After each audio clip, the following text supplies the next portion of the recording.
enjoy a game of dominoes and singing karaoke. I just love crew.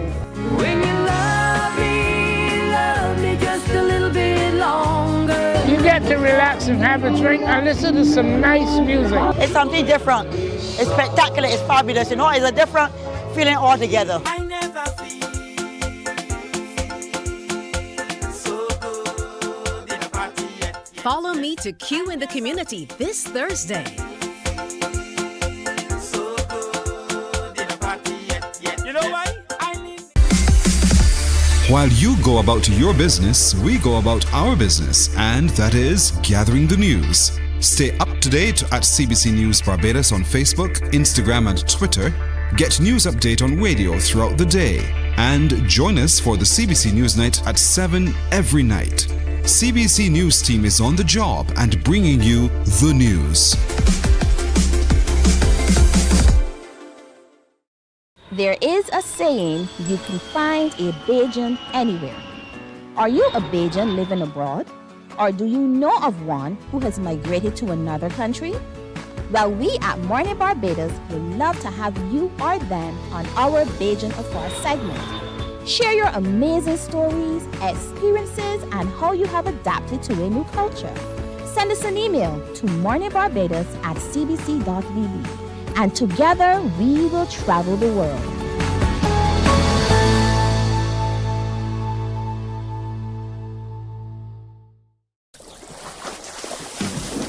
From the beautiful shores of the gem of the Caribbean, Barbados, home of the amazing Harrison's Cave, the tantalizing Oystins Bay Garden, our historic garrison, the indigenous road tennis, and the friendliest people in the world.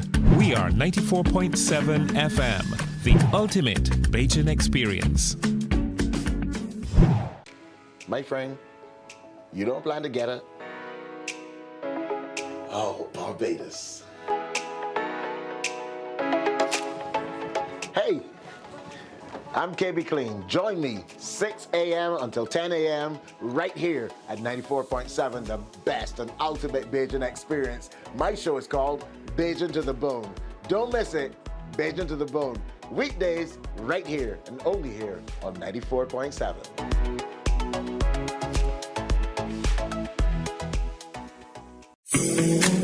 The facts say Morning Barbados reaches an audience of over 50,000 and Newsnight reaches over 56,000. It's simple. When you advertise, you're getting your message to over 50,000 of your potential customers. Make the call to CBC Sales Department today and watch your business grow. Contact us at 467-5559 or email marketing@cbc.bb. We enjoy a game of dominoes and singing karaoke. I just love crew. When you love me just a little bit longer. You get to relax and have a drink and listen to some nice music. It's something different. It's spectacular, it's fabulous, you know, it's a different feeling altogether. I never feel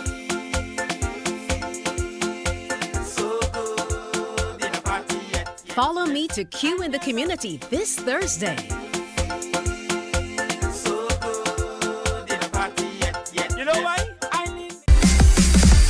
While you go about your business, we go about our business, and that is gathering the news. Stay up to date at CBC News Barbados on Facebook, Instagram and Twitter. Get news update on radio throughout the day. And join us for the CBC News Night at 7 every night. CBC News team is on the job and bringing you the news. There is a saying, you can find a Bajan anywhere. Are you a Bajan living abroad? Or do you know of one who has migrated to another country? Well, we at Mornin Barbados would love to have you or them on our Bajan Afar segment. Share your amazing stories, experiences, and how you have adapted to a new culture. Send us an email to morninbarbados@cbc.vb. And together we will travel the world.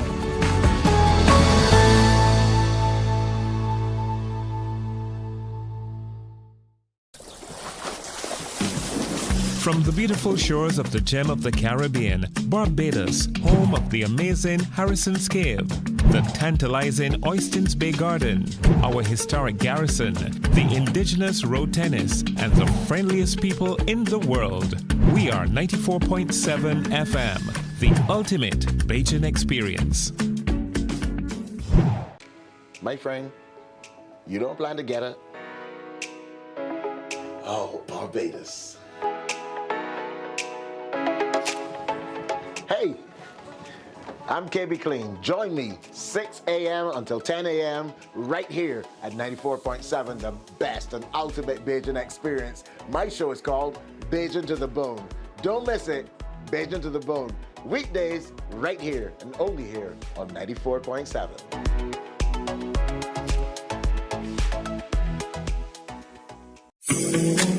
The facts say Morning Barbados reaches an audience of over 50,000 and Newsnight reaches over 56,000. It's simple. When you advertise, you're getting your message to over 50,000 of your potential customers. Make the call to CBC Sales Department today and watch your business grow. Contact us at 467-5559 or email marketing@cbc.bb. We enjoy a game with dominoes and singing karaoke. I just love crew.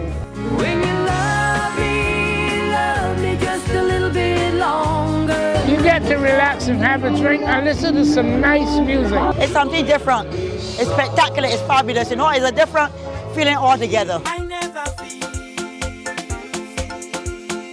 so good in a party yet. Follow me to Q in the Community this Thursday.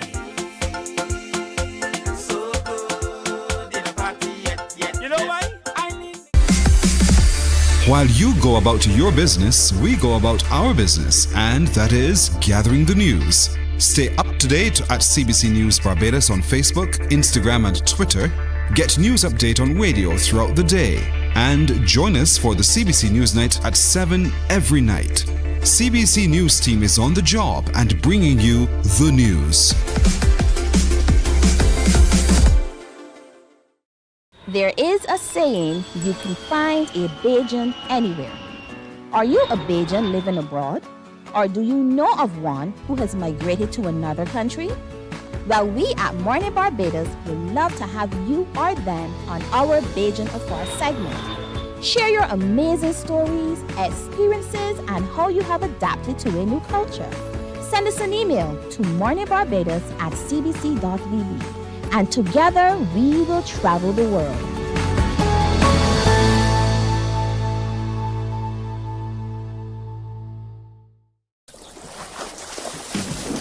From the beautiful shores of the gem of the Caribbean, Barbados, home of the amazing Harrison's Cave, the tantalizing Oystins Bay Garden, our historic garrison, the indigenous road tennis, and the friendliest people in the world. We are 94.7 FM, the ultimate Bajan experience. My friend, you don't plan to get it? Oh, Barbados.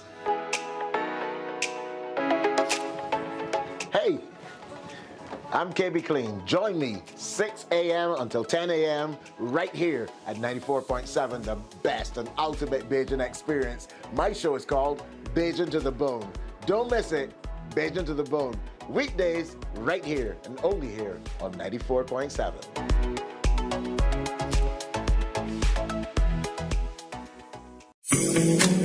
The facts say Morning Barbados reaches an audience of over 50,000 and Newsnight reaches over 56,000. It's simple. When you advertise, you're getting your message to over 50. Wake up, wake up, wake up. Barbados, get up. Good morning. Good morning, Barbados. Good morning. Good morning to you. Good morning. Morning, morning, morning.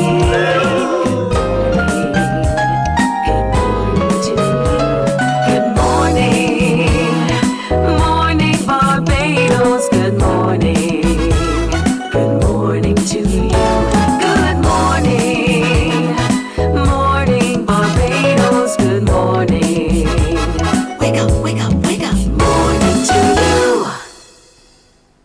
morning to you on this beautiful day. Of course, it's Wednesday, October 2nd. Wonderful to have you to say good morning to. So thank you so much for tuning in wherever you are across the world. I'm Tisha Hines. I'll be here with you until 8 o'clock this morning, sharing hopefully some joy, some great information, and giving you that pep in your step you need to make it through your day today.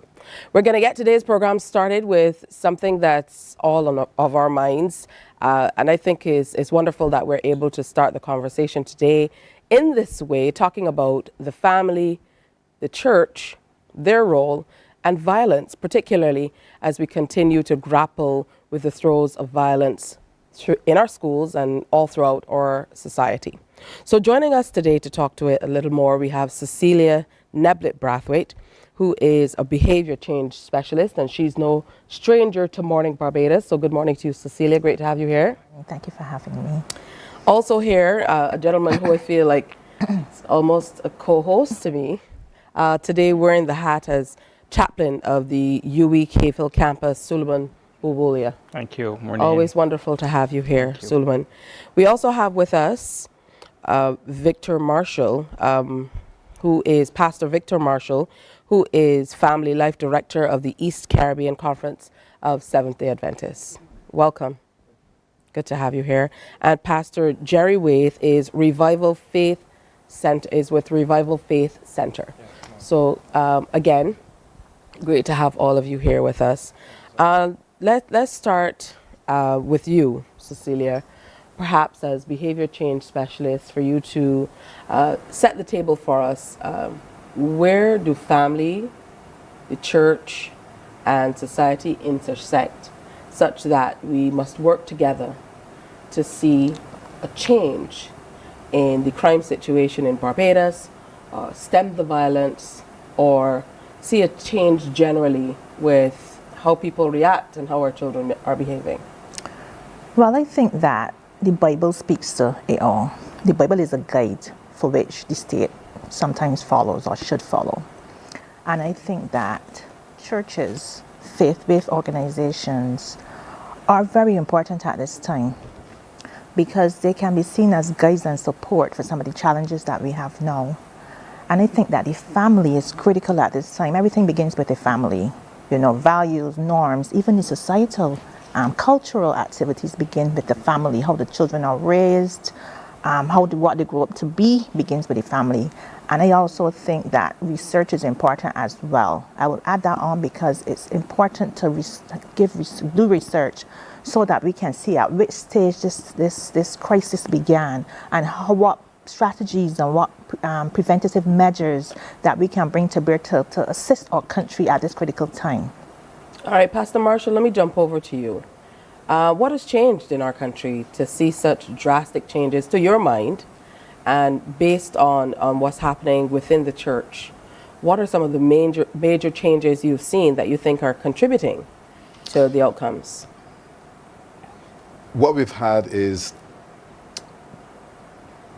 grandparents are no longer the 60-year-old and the 65 who would have retired and 70. Grandparents today are 40 and 45 and 50 who are still in the workforce. And so the support system that our parents would have had where they could have left their children with the grandparents is no longer happening.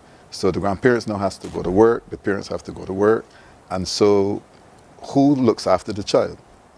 It would seem that the child has to go to school earlier in terms of the day because the mom has, or parents have to leave home 7, 6 to get to work early, and the grandparents. So the caretakering is happening at the school, but then the school gate opens 8 o'clock. School doesn't start until 8:45. And so between 7, a child can be at school between 7 or on the road between 6:30 and 7:30 trying to get to school because there's nobody to look after them.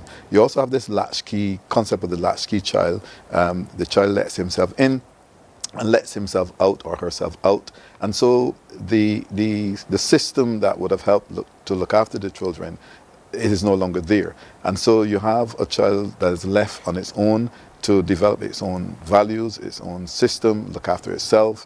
And so we don't have that system in place any longer where the child is guided and directed. It's left. So whatever it encounters on the road and at school, before school starts, then it develops. And these are some of the major changes. I'm not sure that we are paying attention to them. We're thinking, okay, I have to get out there and work, put food on the table, a roof over the head, but we don't seem to understand the impact that the fact that our parents and our grandparents who are younger is having on the child. All right, so that goes squarely to the family. That doesn't touch on church at all as yet. And of course, there's been extensive research on the latchkey, the concept of the latchkey children letting themselves in when they come home from school and doing the same as they go off. I know this is something that they said really impacted the children of the 90s in the US as well. And that's something that I actually made a note on my notes as well in thinking about it. It's far more prevalent these days. For you, Suleiman, what are your thoughts on what has changed in our society? So we're seeing these drastic negative changes. I think a lot has to do with the norms and values that has changed over time. We have moved away from a lot of the traditional values, the traditional norms. We have moved away from that moral compass that used to guide us and hold us firmly. And we've moved into a new realm of thinking and culture and practices and attitudes. And that has affected the family. Faith-based communities have a role to play in bringing back or bringing people towards a moral compass. And we need to really get out there into the society and the community to help shape that moral compass. So I think that a lot has changed over the years. And again, as I spoke before about materialism, that has crept in a lot into our thinking and our way of doing things. So we look for more materialistic well-being rather than a holistic well-being. And last week we spoke about physical well-being. I think we need to talk about spiritual well-being. That is much a part of the whole aspect of living, spiritual wellness. That needs to come back as a focus within our society. All right, and quickly, your initial comments for you, Pastor Wade. Morning to everyone. Bible, as I joined with Cecilia this morning to say, the Bible show forth everything. And these things were predicted in the Bible. We read Matthew chapter 24 and all the different, tell us about the end times and the things that to look out for. And it also talk about men can be lovers of pleasure, though more than lovers of God. And as we're seeing the direction that not just Barbados, but the whole world is going, that the love for God has gone dwindling, but the love for pleasures and everything, but we have a God who's able to bring about change, and that's why I believe the church is very important. Although we may be ostracized at times and maybe pushed down at times, we have a voice, to show forth to the world and the community that God is the answer. Yes, but with that said, what's the role then of the church? The role of the church? Because, yes, even though there have been instances where the church has been stifled and held back throughout history, such is not the case in Barbados. And, if I'm completely honest, I feel like as a young lady who grew up in church and who was baptized at the age of 15, I feel like the culture of people in the neighborhood going to the homes, even for the little ones, where people didn't take them, and taking them off to church, the church having a strong and present voice in, not only political matters, because that's what we're seeing these days, but also matters like these, and taking things in hand to say we are going to play our role. I feel like that's missing, and that's not me bashing the church, because I know that it has to be a combined effort. So what then is the role of the church in this whole breakdown, more or less, that we're seeing in society? Well, for me, the church, the role, it has a twofold role towards the membership and also towards those that, as you said, maybe in the community, because when you look at it, some of the same church members have family members that are going through the same thing, giving trouble and different things. So as a church, as you said, come up in church, I came up, give my life to God when I was younger in Christ. And I believe probably in some cases the church, because because don't fool yourself, we are in a world where all these things are going on. And as our pastor said, life becomes so much different. When they came out, I decided I had a family figure, whereas that certain things were set for certain people. But right now, everyone's busy. Even me and myself as a pastor, working 2 jobs, you know, so every person has become very, very, very, very busy. But as I said, even in our district, I can just talk about me and our assembly and district. You know, we are trying our most best, and it's no longer that persons will send their children to Sunday school. That's a thing of the past. Because as it came out, although my mother had accident, it was a must that I go to Sunday school. You know, but it's no longer that. There's excuses when you hear the children don't have any church clothes and different things like that there. And some people may get even distracted by the quote-unquote violence that's going on, and they may be fearful, you know, but for our assembly... They're fearful to send their children to church because of violence? Well, I even heard that last week, that you gotta be careful because these funny times, I think parents told me in the district, that these funny times, you know, violence going on, so we are very fearful to sell our children. But, you know, so the church still has a role then to bring calm to those parents. I hope that you said to that parent that they're, I can't say the word I'm thinking, certainly not in the midst of such company. Yes. But I hope you call that person on the but that crazy statement because they're still leaving home. All right, so I want to hear from you, Cecilia. Just trying to move the conversation along because we want to make sure that we get something out of it. What's the role of the church from your perspective as a behavior change specialist? What is the role of even religion, spirituality? Because with you, Suleiman, you're of a different faith. So what's the role of faith, of the church, of religion in this entire scenario? The role of the church is for spiritual wellness for the community, outreach, restorative justice, advocacy, activism. These are the roles of the church. And I think that the church no longer needs to just sit in the 4 walls. We need to come out. Where there's a gathering of men, we need to be there.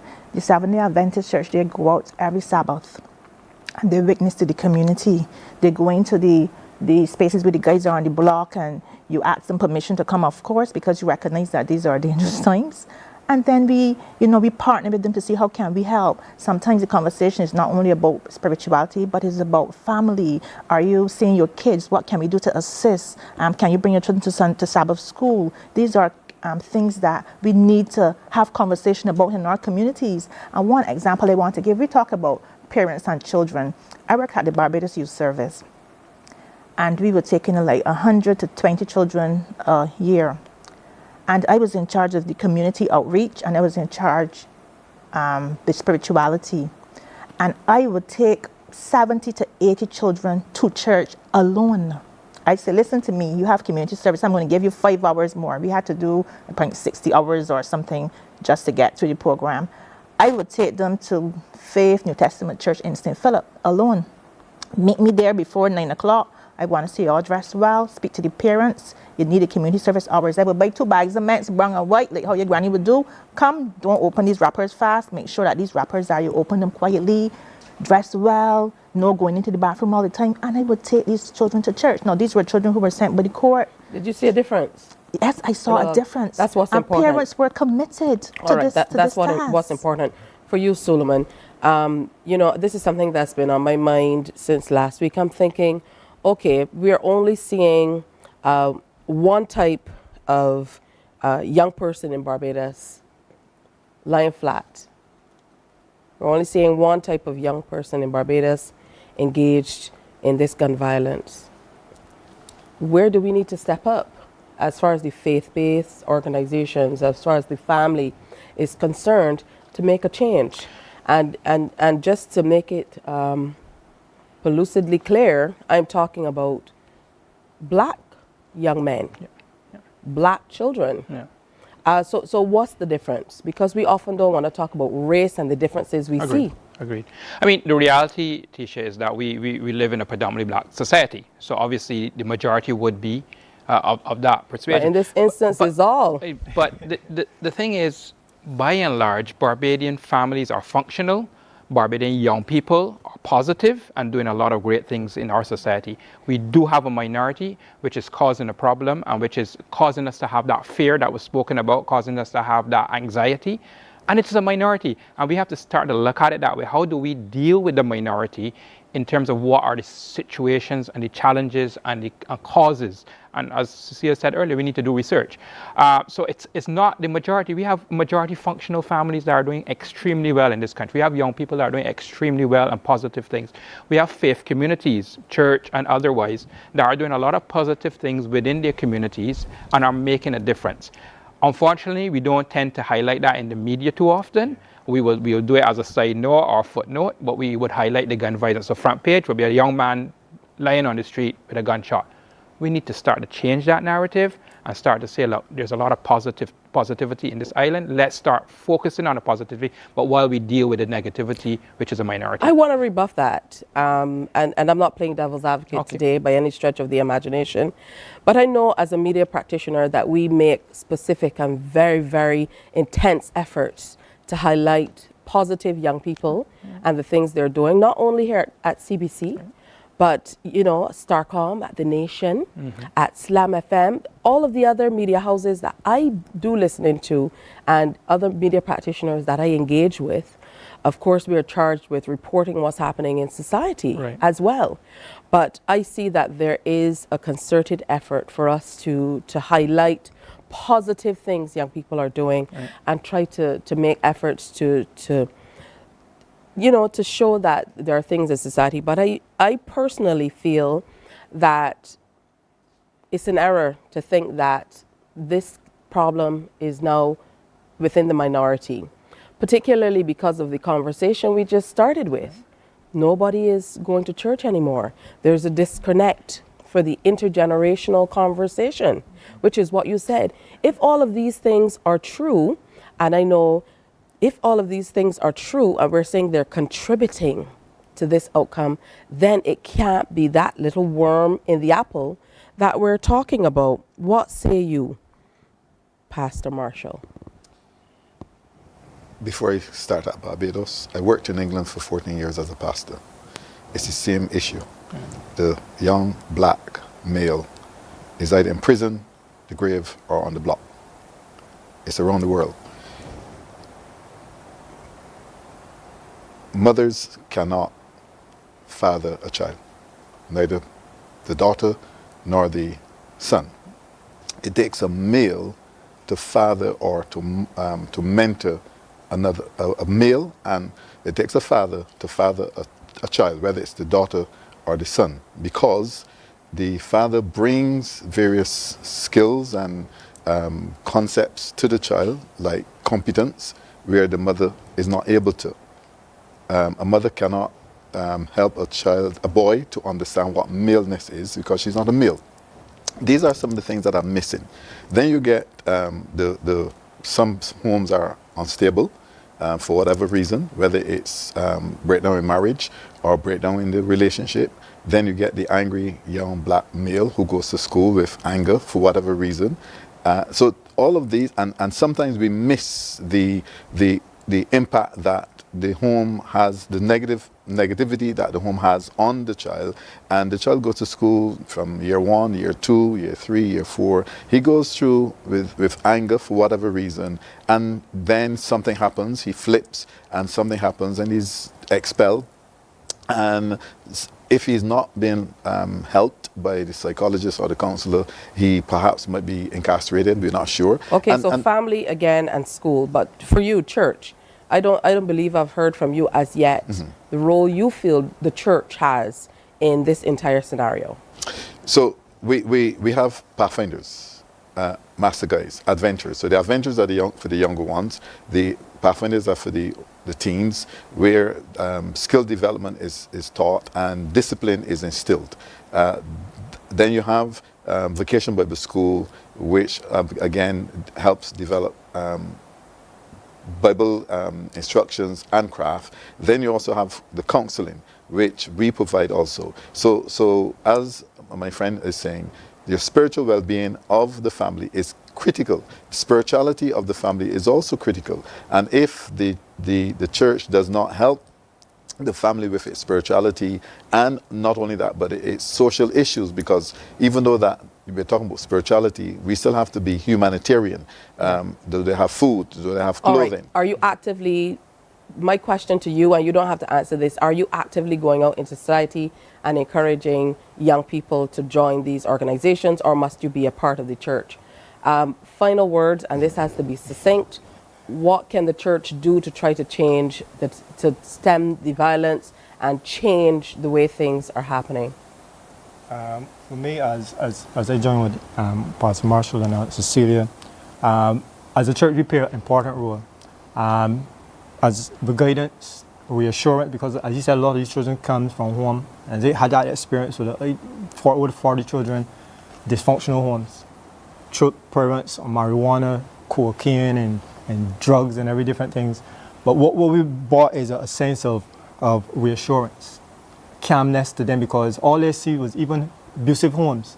And the little time, because we only have a little time. So you're doing outreach for your church? Yes. Suleiman? Yeah, I think we have to play our role in society, reset the values, provide that moral compass, and help guide people along the path. Cecilia? Behavior change starts with outreach. The church needs to change its roles from being in the four walls, going out and connecting to the boys on the block. We need to partner with the schools, going to the schools on mornings. We need to meet with government to see how best we can reset our policies and legislations to work with the way the church is going forward as a body, because the church needs to come together as one unit as well to see how best we can work hand in hand at reducing these levels of fear and violence within our space. Yeah, I think it needs to be addressed. I think that we're of the view, oh, that's just a few people. But we were all taught one bad apple will spoil the whole bunch. And I think that's where we are now. And we all have a part to play. Family, church, policies, politicians, whether we like it or not. All right, so thank you all for coming in. I knew that we wouldn't be able to get through this conversation or get to a place where we feel like, you know, we've come to our respective full stops, but at least it has been a conversation starter. And I think this is a great place to start. So thank you so much for coming in and sharing this morning. And we hope that this will stir something in you, so you will start the conversations as well and move beyond the neighborhood watches where you are just looking to see who's passing by, but more reaching out. I actually heard some church people talking about some young men who were lining out by the church, and they found it quite offensive. How about opening the church doors and having a conversation with them instead of complaining about them sitting on these church steps? That might be something that we all are not seeing directly in front of our eyes. Children gravitating to church steps. How preposterous, right? All right. Time for a break here on Morning Barbados, but stay with us. We'll be right back. Morning, morning, morning. Good morning. Good morning to you. The facts say Morning Barbados reaches an audience of over 50,000 and Newsnight reaches over 56,000. It's simple. When you advertise, you're getting your message to over 50,000 of your potential customers. Make the call to CBC Sales Department today and watch your business grow. Contact us at 467-5559 or email marketing@cbc.bb. We enjoy a game of dominoes and singing karaoke. I just love crew. When you love me just a little bit longer. You get to relax and have a drink and listen to some nice music. It's something different. It's spectacular. It's fabulous. You know, it's a different feeling altogether. I never feel so good in a party yet. Follow me to Q in the Community this Thursday.